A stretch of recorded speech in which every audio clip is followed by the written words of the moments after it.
Hi everyone, welcome to Gowdri kitchen Darbar. ನಿಮಗೆ ಈ ವಿಡಿಯೋದಲ್ಲಿ ನಾನು ಕಂಪ್ಲೀಟಾಗಿ ಯಾವ ರೀತಿ ಸಿಂಪಲ್ಲಾಗಿ ಟೇಸ್ಟಿಯಾಗಿ ಮನೆಯಲ್ಲೇ ನಾಟಿ ಸ್ಟೈಲಲ್ಲಿ ಮಟನ್ ಬಿರಿಯಾನಿ ಮಾಡ್ಕೊಳ್ಳೋದು ಯಾವ ರೀತಿ ಅನ್ನೋದನ್ನ ನಾನು ಕಂಪ್ಲೀಟಾಗಿ ತಿಳಿಸಿಕೊಡ್ತೀನಿ. ಈ ಮಟನ್ ಬಿರಿಯಾನಿ ಟೇಸ್ಟ್ ಅಂತೂ ತುಂಬ ಚೆನ್ನಾಗಿರುತ್ತೆ.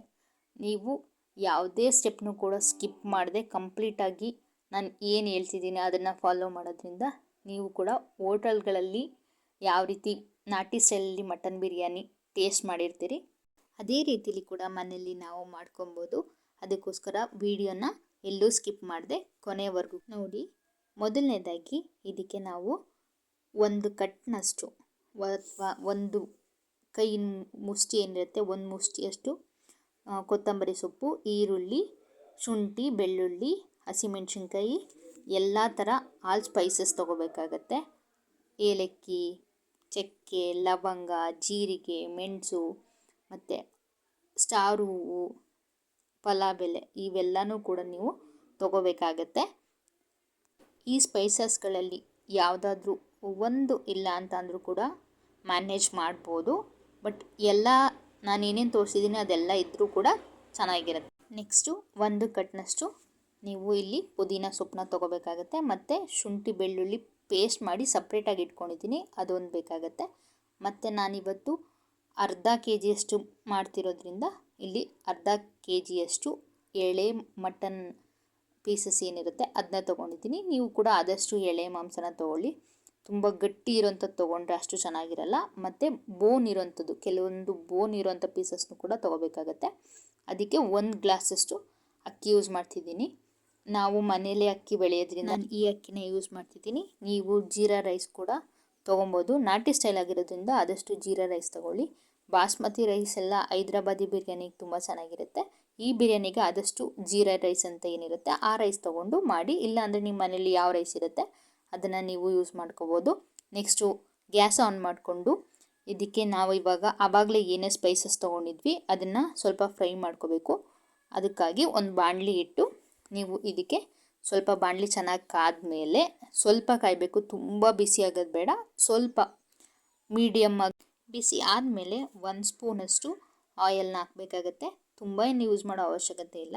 1 ಸ್ಪೂನಷ್ಟು ಆಯಿಲ್ನ ಯೂಸ್ ಮಾಡಿಕೊಂಡು ನಾವು ಆವಾಗಲೇ ಏನೇನು ಸ್ಪೈಸಸ್ ತೊಗೊಂಡಿದ್ವಿ ಆ ಸ್ಪೈಸಸ್ನ ನಾವು ಇವಾಗ ಸ್ವಲ್ಪ ಫ್ರೈ ಮಾಡ್ಕೊಬೇಕಾಗತ್ತೆ. ಇದು ನಾಟಿ ಸ್ಟೈಲ್ ಆಗಿರೋದ್ರಿಂದ ನಾವು ಫ್ರೈ ಮಾಡಿ ಹಾಕೋದ್ರಿಂದ ಅದು ಟೇಸ್ಟ್ ತುಂಬ ಚೆನ್ನಾಗಾಗುತ್ತೆ. ಈ ಸ್ಟೆಪ್ ಕೂಡ ತುಂಬ ಇಂಪಾರ್ಟೆಂಟ್. ಯಾವುದೇ ಕಾರಣಕ್ಕೂ ಈ ಸ್ಟೆಪ್ನ ಸ್ಕಿಪ್ ಮಾಡೋಕ್ಕೆ ಹೋಗಬೇಡಿ. ಈರುಳ್ಳಿ, ಬೆಳ್ಳುಳ್ಳಿ, ಪಲಾವ್ ಎಲೆ ಮತ್ತು ಏನು ಹಸಿಮೆಣ್ಸಿಕಾಯಿ ತೊಗೊಂಡಿದ್ವಿ ಹಸಿಮೆಣ್ಸಿಕಾಯಿನ ಹಾಕಬೇಕಾಗತ್ತೆ. ನಾನಿಲ್ಲಿ ಸ್ವಲ್ಪ ಖಾರ ಕಡಿಮೆ ಇರೋ ಮೆಣಸಿನ್ಕಾಯಿ ತೊಗೊಂಡಿದ್ದೀನಿ. ನೀವು ನಿಮ್ಮ ಖಾರಕ್ಕೆ ತಕ್ಕನಾಗಿ ಎಷ್ಟು ಮೆಣಸಿನ್ಕಾಯಿ ಬೇಕಾಗುತ್ತೆ ಅಷ್ಟು ಮೆಣಸಿನ್ಕಾಯಿನ ನೀವು ಇಲ್ಲಿ ಹಾಕಬೇಕಾಗತ್ತೆ. ಎಲ್ಲನೂ ಹಾಕಾದ್ಮೇಲೆ ಸ್ವಲ್ಪ ಇದನ್ನು ಬಾಡಿಸ್ಕೋಬೇಕಾಗುತ್ತೆ. ತುಂಬ ಏನು ಫ್ರೈ ಮಾಡೋ ಅವಶ್ಯಕತೆ ಏನಿಲ್ಲ, ಸ್ವಲ್ಪ ಬಾಡಬೇಕು ಅಷ್ಟೇ. ಇದೆಲ್ಲ ಬಾಡಾದಮೇಲೆ ನೀವು ಆವಾಗಲೇ ನಾವು ಏನೇನು ಸ್ಪೈಸಸ್ ತೊಗೊಂಡಿದ್ವಿ ನೋಡಿ ಆ ಸ್ಪೈಸಸ್ನ ನೀವು ಆ್ಯಡ್ ಮಾಡ್ತಾ ಹೋಗಬೇಕಾಗತ್ತೆ. ಎಲ್ಲ ಸ್ಪೈಸಸ್ನೂ ಆ್ಯಡ್ ಮಾಡಿ. ಜೀರಿಗೆ ಸ್ವಲ್ಪ ಲಾಸ್ಟಲ್ಲಿ ಆ್ಯಡ್ ಮಾಡ್ಕೊಳ್ಳಿ. ಎಲ್ಲ ಸ್ಪೈಸಸ್ಸು ಮತ್ತು ಏನು ಆವಾಗಲೇ ನಾವು ಹಸಿಮೆಣ್ಸಿನ್ಕಾಯಿ, ಈರುಳ್ಳಿ, ಬೆಳ್ಳುಳ್ಳಿ, ಶುಂಠಿ ಎಲ್ಲನ ಹಾಕಿ ಬಾಡಿಸ್ಕೊಡ್ತಾ ಇದ್ದೀವಿ ನೋಡಿ, ಅದೆಲ್ಲ ಚೆನ್ನಾಗಿ ಸ್ವಲ್ಪ ಬಾಡಿದ್ಮೇಲೆ ಸ್ವಲ್ಪ ಆವಾಗವಾಗ ತೀಸ್ಕೊತೀರಿ. ಯಾಕಂತಂದರೆ ತಳ ಹಿಡಿಯೋ ಚಾನ್ಸಸ್ ಇರುತ್ತೆ. ಹಾಗಾಗಿ ಸ್ವಲ್ಪ ಚೆನ್ನಾಗಿ ಕೈ ಆಡಿಸ್ತಾನೆ ಇರಿ, ಬಿಡೋದಕ್ಕೆ ಹೋಗಬೇಡಿ. ಎಲ್ಲನೂ ಫ್ರೈ ಮಾಡಿ ಆದಮೇಲೆ ಇದನ್ನು ಸೈಡಿಗಿಟ್ಟು ನೀವು ಇದನ್ನು ತಣ್ಣಗಾಗೋದಕ್ಕೆ ಬಿಡಬೇಕಾಗತ್ತೆ. ಕಂಪ್ಲೀಟಾಗಿ ತಣ್ಣಗಾಗಬೇಕು. ಬಿಸಿ ಇದ್ದಾಗಲೇ ಏನಾದ್ರೂ ಇದನ್ನು ಮಿಕ್ಸಿ ಜಾರಿಗೆ ಹಾಕಿದ್ರೆ ಕ್ಯಾಪ್ ಎಲ್ಲ ಓಪನ್ ಆಗಿ ಅದು ಎಲ್ಲ ಹೊರಗಡೆ ಬಂದುಬಿಡುತ್ತೆ. ಆದಷ್ಟು ಕಂಪ್ಲೀಟಾಗಿ ಇದನ್ನ ತಣ್ಣಗಾಗೋದಕ್ಕೆ ಬಿಡಿ. ಯಾವುದೇ ಕಾರಣಕ್ಕೂ ಬಿಸಿ ಇರೋ ಟೈಮಲ್ಲಿ ಮಿಕ್ಸಿ ಜಾರಿಗೆ ಹಾಕೋದಕ್ಕೆ ಹೋಗಬೇಡಿ. ಇದು ನನ್ನ ಪರ್ಸ್ನಲ್ ಎಕ್ಸ್ಪೀರಿಯೆನ್ಸು. ನಾನು ಸ್ಟಾರ್ಟಿಂಗಲ್ಲಿ ಅಡುಗೆ ಕಲಿಯೋ ಟೈಮಲ್ಲಿ ನಾನು ಆ ರೀತಿ ಮಾಡಿದ್ದುಂಟು. ಬಿಸಿ ಪದಾರ್ಥಗಳು ಏನಿರುತ್ತೆ ಅದನ್ನು ಫ್ರೈ ಮಾಡಿ ಆಗೋ ಟೈಮಲ್ಲಿ ಮಿಕ್ಸಿ ಜಾರಿಗೆ ಹಾಕಿ ಅದೆಲ್ಲ ಓಪನ್ ಆಗಿ ಅದು ಬೇಡ. ಸೊ ಹಾಗಾಗಿ ನೀವು ಕಂಪ್ಲೀಟಾಗಿ ಇದನ್ನು ತಣ್ಣಗಾಗೋದಕ್ಕೆ ಬಿಡಿ. ಆದಮೇಲೆ ನೀವು ಇದನ್ನು ಚೆನ್ನಾಗಿ ನೈಸಾಗಿ ಪೇಸ್ಟ್ ಮಾಡ್ಕೋಬೇಕು. ಅದನ್ನು ನಾನು ನೆಕ್ಸ್ಟ್ ಯಾವ ರೀತಿ ಪೇಸ್ಟ್ ಮಾಡೋದು ಅನ್ನೋದನ್ನ ನಾನು ಹೇಳ್ತೀನಿ. ನೆಕ್ಸ್ಟು ನಾವು ಮಟನ್ನ ಸ್ವಲ್ಪ ಕುಕ್ ಮಾಡ್ಕೊಬೇಕು. ಎಲ್ಲರೂ ಯೂಶ್ವಲಿ ಹಂಗೆ ಡೈರೆಕ್ಟಾಗಿ ಹಾಕ್ತಾರೆ. ಆದರೆ ನಾಟಿ ಸ್ಟೈಲ್ ಏನು ಬಿರಿಯಾನಿ ಮಾಡ್ತೀವಿ ಅದಕ್ಕೆ ನಾವು ಮಟನ್ನ ಮೊದಲೇ ಕುಕ್ ಮಾಡ್ಕೋಬೇಕಾಗತ್ತೆ. ಆವಾಗ ಬಿರಿಯಾನಿಲಿ ಅದು ಈ ಬೇಯೋದಕ್ಕೆ ಈಸಿ ಆಗುತ್ತೆ. ಹಾಗಾಗಿ ನೀವೇನು ಮಾಡಬೇಕಾಗುತ್ತೆ, ಒಂದು ಕುಕ್ಕರ್ ತೊಗೊಂಡು ಅದಕ್ಕೆ ಸ್ವಲ್ಪ ಆಯಿಲ್ ಹಾಕೊಳ್ಳಿ. ಜಾಸ್ತಿ ಏನು ಹಾಕೊಳ್ಳೋ ಅವಶ್ಯಕತೆ ಏನಿಲ್ಲ, ಯಾಕಂದರೆ ಮಟನಲ್ಲೇ ಆಯಿಲ್ ಬಿಟ್ಕೊಳ್ಳುತ್ತೆ. ಹಾಗಾಗಿ ಸ್ವಲ್ಪ ನೀವು ಆಯಿಲ್ನ ಹಾಕೋಬೇಕಾಗುತ್ತೆ. ತುಂಬ ಬೇಡ, ಸ್ವಲ್ಪ. ಆಯಿಲ್ ಏನಾದ್ರು ಜಾಸ್ತಿ ಇಷ್ಟಪಡ್ತೀನಿ ಅನ್ನೋರು ಸ್ವಲ್ಪ ಜಾಸ್ತಿ ಹಾಕ್ಕೊಳ್ಳಿ, ಯಾಕಂದರೆ ನೆಕ್ಸ್ಟು ನಾವು ಸ್ಟೆಪ್ಪಲ್ಲೂ ಕೂಡ ಆಯಿಲ್ ಹಾಕಬೇಕಾಗತ್ತೆ. ಹಾಗಾಗಿ ಇವಾಗ ಸ್ವಲ್ಪ ಹಾಕ್ಕೊಂಡು ಇದಕ್ಕೆ ಆವಾಗಲೇ ನಾನು ಏನು ಶುಂಠಿ ಬೆಳ್ಳುಳ್ಳಿ ಪೇಸ್ಟ್ ಮಾಡಿಟ್ಕೊಂಡಿದ್ದೆ ಸಪ್ರೇಟ್ ನೋಡಿ, ಆ ಸಪ್ರೇಟ್ ಪೇಸ್ಟ್ ಮಾಡಿರೋ ಶುಂಠಿ ಬೆಳ್ಳುಳ್ಳಿ ಪೇಸ್ಟ್ನ ಸ್ವಲ್ಪ ಹಾಕ್ಕೊಂಡು ಇದನ್ನು ಸ್ವಲ್ಪ 1 ನಿಮಿಷದಷ್ಟು ಸ್ವಲ್ಪ ಏನು ಹಸಿ ಸ್ಮೆಲ್ ಇರುತ್ತೆ ಶುಂಠಿ ಬೆಳ್ಳುಳ್ಳಿ ಪೇಸ್ಟ್ದು, ಆ ಹಸಿ ಸ್ಮೆಲ್ ಹೋಗೋ ತನಕ ಸ್ವಲ್ಪ ಫ್ರೈ ಮಾಡಿಕೊಂಡು ನೆಕ್ಸ್ಟು ನೀವು ಇದಕ್ಕೆ ಎಲ್ಲ ಹಸಿ ಸ್ಮೆಲ್ ಹೋಗಬೇಕು. ಸ್ವಲ್ಪ ದೂರದಿಂದ ಎಚ್ಚರಿಕೆಯಿಂದ ಶುಂಠಿ ಬೆಳ್ಳುಳ್ಳಿ ಪೇಸ್ಟ್ನ ಹಾಕಿ ಆದಮೇಲೆ ಇದಕ್ಕೆ ಆವಾಗಲೇ ಏನು ನಾವು ಮಟನ್ ತೊಗೊಂಡಿದ್ವಿ ನೋಡಿ, ಆ ಮಟನ್ನ ಹಾಕಬೇಕಾಗತ್ತೆ. ಮಟನ್ ಹಾಕಾದ್ಮೇಲೆ ಇದಕ್ಕೆ ನೀವು ಎಷ್ಟು ಬೇಕಿದೆ ನೋಡಿ ಅಷ್ಟು ಮಾತ್ರ ಸ್ವಲ್ಪ ಅರಿಶಿನ ಸೇರಿಸಿ, ತುಂಬ ಬೇಡ, ಸ್ವಲ್ಪ ಅರಿಶಿನ ಹಾಕಿ. ಯಾಕಂದರೆ ಅರಿಶಿನ ಆ್ಯಂಟಿಬಯೋಟಿಕ್ ಆಗಿರೋದ್ರಿಂದ ಆಬ್ವಿಯಸ್ಲಿ ನಾನ್ ವೆಜ್ಜಿಗೆ ಯೂಸ್ ಮಾಡೇ ಮಾಡ್ತೀವಿ. ಹಾಗಾಗಿ ಅರಿಶಿನ ಹಾಕಿ ನೆಕ್ಸ್ಟು ಸ್ವಲ್ಪ ಸಾಲ್ಟ್ನ ಹಾಕಬೇಕಾಗತ್ತೆ. ಉಪ್ಪು ನನಗೆ ಕೈಯಲ್ಲೇ ಹಾಕಿ ಅಭ್ಯಾಸ, ಹಾಗಾಗಿ ನಾನು ಕೈಯಲ್ಲಿ ಹಾಕ್ತಿದ್ದೀನಿ. ಯಾರು ಕೂಡ ಏನೋ ಅಂದ್ಕೊಬೇಡಿ. ಸ್ಪೂನಲ್ಲಿ ಹೇಳ್ಬೇಕು ಅಂತಂದರೆ ಅರ್ಧ ಸ್ಪೂನಷ್ಟು ನೀವು ಇದಕ್ಕೆ ಹಾಕಬೇಕಾಗತ್ತೆ. ಇದೆಲ್ಲ ಹಾಕಾದ್ಮೇಲೆ ಇದು ಚೆನ್ನಾಗಿ ನೀರು ಬಿಟ್ಕೊಬೇಕು. ನೀರೆಲ್ಲ ಬಿಟ್ಕೊಂಡ್ಮೇಲೆ ಕಂಪ್ಲೀಟ್ ನೀರೆಲ್ಲ ಡ್ರೈನ್ ಔಟ್ ಆಗಬೇಕು, ಅಂದರೆ ಸುಂಡಬೇಕಾಗತ್ತೆ. ಸುಂಡೆಲ್ಲ ಆದಮೇಲೆ ಇದರಲ್ಲಿ ಎಣ್ಣೆ ಬಿಡ್ಕೊಳ್ಳೋಕೆ ಶುರುವಾಗುತ್ತೆ. ಅಲ್ಲಿವರೆಗೂ ನೀವು ಇದನ್ನು ಚೆನ್ನಾಗಿ ಫ್ರೈ ಮಾಡ್ಕೊಬೇಕು. ಇದು ಚೆನ್ನಾಗಿ ಫ್ರೈ ಆದಮೇಲೆ ನೀವು ಇದಕ್ಕೆ ಏನು ಮಾಡಬೇಕಾಗತ್ತೆ ಅಂತ ಹೇಳಿದ್ರೆ ಸ್ವಲ್ಪ ನೀರನ್ನು ಆ್ಯಡ್ ಮಾಡಬೇಕಾಗತ್ತೆ. ಅಂದರೆ ಮಟನ್ನು ಕುಕ್ ಆಗೋವರೆಗೆ.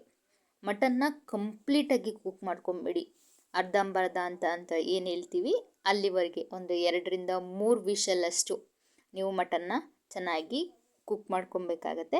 ಇದು ಕಂಪ್ಲೀಟ್ ಮಟನ್ ಕುಕ್ ಆದಮೇಲೆ ನೆಕ್ಸ್ಟ್ ಬಂದು ನೀವು ಒಂದು ಮಿಕ್ಸಿ ಜಾರ್ನ ತೊಗೊಂಡು, ನಾವು ಆವಾಗಲೇ ಫಸ್ಟು ಸ್ಟಾರ್ಟಿಂಗಲ್ಲಿ ಏನೇನು ಫ್ರೈ ಮಾಡ್ಕೊಂಡಿದ್ವಿ ನೋಡಿ, ಅದೆಲ್ಲ ಕಂಪ್ಲೀಟಾಗಿ ತಣ್ಣಗಾಗಿರುತ್ತೆ. ಅದನ್ನೆಲ್ಲನೂ ಕೂಡ ಮಿಕ್ಸಿ ಜಾರಿಗೆ ಆ್ಯಡ್ ಮಾಡಿಕೊಂಡು ಇದಕ್ಕೆ ನಾವು ಆವಾಗಲೇ ತೆಗೆದಿಟ್ಕೊಂಡಂಥ 1 ಕಟ್ ಕೊತ್ತಂಬರಿ ಸೊಪ್ಪು ಮತ್ತು ಅದರ ನೆಕ್ಸ್ಟು 1 ಕಟ್ನಷ್ಟು ಪುದೀನ ಸೊಪ್ಪನ್ನ ಸೇರಿಸ್ಕೊಂಡು ಇದನ್ನು ಚೆನ್ನಾಗಿ, ಇಲ್ಲಿ ಕಾಣಿಸ್ತಿದೆಯಲ್ಲ ಇಷ್ಟು ನೈಸಾಗಿ ನೀವು ಇದನ್ನು ಪೇಸ್ಟ್ ಮಾಡಿ ಇಟ್ಕೊಳ್ಳಿ.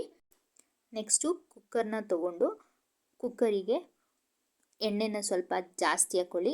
ಎಣ್ಣೆ ಹಾಕಿ ಆದಮೇಲೆ ನೀವು ಇದಕ್ಕೆ ಸ್ವಲ್ಪ ಕಸೂರಿ ಮೇಥಿ ಮತ್ತು ಸೋಂಕಾಳು ಈ ಎರಡನ್ನೂ ಕೂಡ ಹಾಕ್ಕೊಂಡು ಸ್ವಲ್ಪ ಫ್ರೈ ಮಾಡ್ಕೋಬೇಕಾಗತ್ತೆ. ಈ ಎರಡು ಸ್ವಲ್ಪ ಫ್ರೈ ಆದಮೇಲೆ ಸ್ವಲ್ಪ ಶುಂಠಿ ಬೆಳ್ಳುಳ್ಳಿ ಪೇಸ್ಟ್ ಏನಿದೆ ಅದನ್ನು ನೀವು ಆ್ಯಡ್ ಮಾಡಬೇಕಾಗತ್ತೆ. ಶುಂಠಿ ಬೆಳ್ಳುಳ್ಳಿ ಪೇಸ್ಟ್ ಹಸಿ ಸ್ಮೆಲ್ಲೆಲ್ಲ ಹೋದ್ಮೇಲೆ ಇದಕ್ಕೆ ನೀವು ಆವಾಗಲೇ ನಾವು ಏನು ರೆಡಿ ಮಾಡಿ ಇಟ್ಕೊಂಡಿದ್ವಿ ನೋಡಿ, ರುಬ್ಬಿಟ್ಕೊಂಡಂಥ ಮಸಾಲೆಗಳು, ಅದನ್ನು ಇದಕ್ಕೆ ಹಾಕಬೇಕಾಗತ್ತೆ. ಇದು ಕಂಪ್ಲೀಟಾಗಿ ಚೆನ್ನಾಗಿ ಫ್ರೈ ಆಗಬೇಕಾಗತ್ತೆ.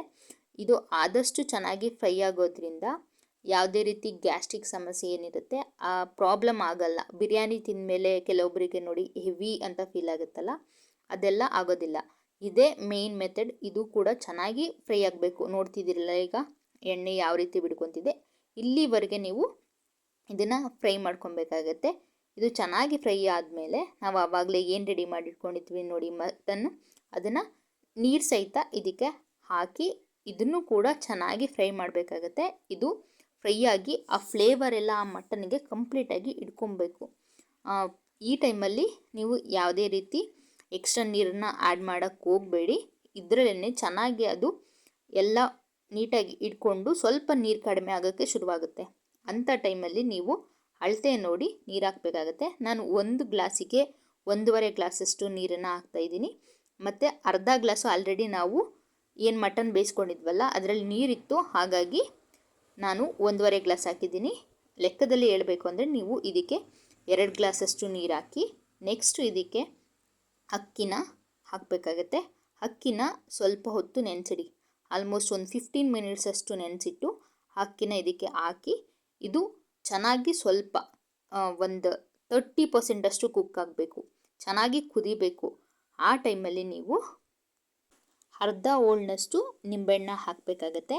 ಯಾವುದೇ ಕಾರಣಕ್ಕೂ ಮೊದಲೇ ನಿಂಬೆಹಣ್ಣು ಸೇರಿಸ್ಬೇಡಿ, ಆವಾಗ ಟೇಸ್ಟ್ ಅದು ಬೇರೆ ಬರುತ್ತೆ. ನೀವು ಲಿಡ್ನ ಕ್ಲೋಸ್ ಮಾಡ್ತೀವಿ ಇನ್ನೇನು ಆ ಟೈಮಲ್ಲಿ ನಿಂಬೆಹಣ್ಣ ಸೇರಿಸ್ಬೇಕಾಗತ್ತೆ.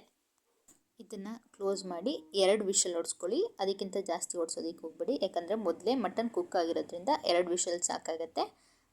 ನೋಡ್ತಿರ್ಬೋದಲ್ವಾ ನೀವು ಯಾವ ರೀತಿ ಮಟನ್ ಬಿರಿಯಾನಿ ಎಷ್ಟು ಉದ್ದುದ್ರಾಗಿ ಎಷ್ಟು ಚೆನ್ನಾಗಿ ಕುಕ್ ಆಗಿದೆ ಅಂತಂತ. ಹೇಳಿರೋ ಪ್ರಮಾಣದಲ್ಲಿ ನೀರನ್ನು ಹಾಕಿದ್ರೆ ನೀವು ಕೂಡ ಈ ರೀತಿ ಮಟನ್ ಬಿರಿಯಾನಿ ಮಾಡ್ಬೋದು. ಈ ವಿಡಿಯೋ ಇಷ್ಟ ಆಗಿದ್ರೆ ದಯವಿಟ್ಟು ಒಂದು ಲೈಕ್ ಮಾಡಿ, ಶೇರ್ ಮಾಡಿ. ಇನ್ನೂ ನನ್ನ ಚಾನಲ್ನ ಸಬ್ಸ್ಕ್ರೈಬ್ ಮಾಡ್ಕೊಂಡಿಲ್ಲ ಅಂದರೆ ದಯವಿಟ್ಟು ನನ್ನ ಚಾನಲ್ನ ಸಬ್ಸ್ಕ್ರೈಬ್ ಮಾಡ್ಕೊಳ್ಳಿ. ಮೇ ಬಿ ಗೌಡ್ರು ಕಿಚನ್ ದರ್ಬಾರ್ ಅಂತ ಏನಿದೆ, ಇವತ್ತು ಗೌಡ್ರು ಕಿಚನ್ ದರ್ಬಾರಿಗೆ ಒಂದು ಕಳೆ ಬಂತು ಅನಿಸುತ್ತೆ.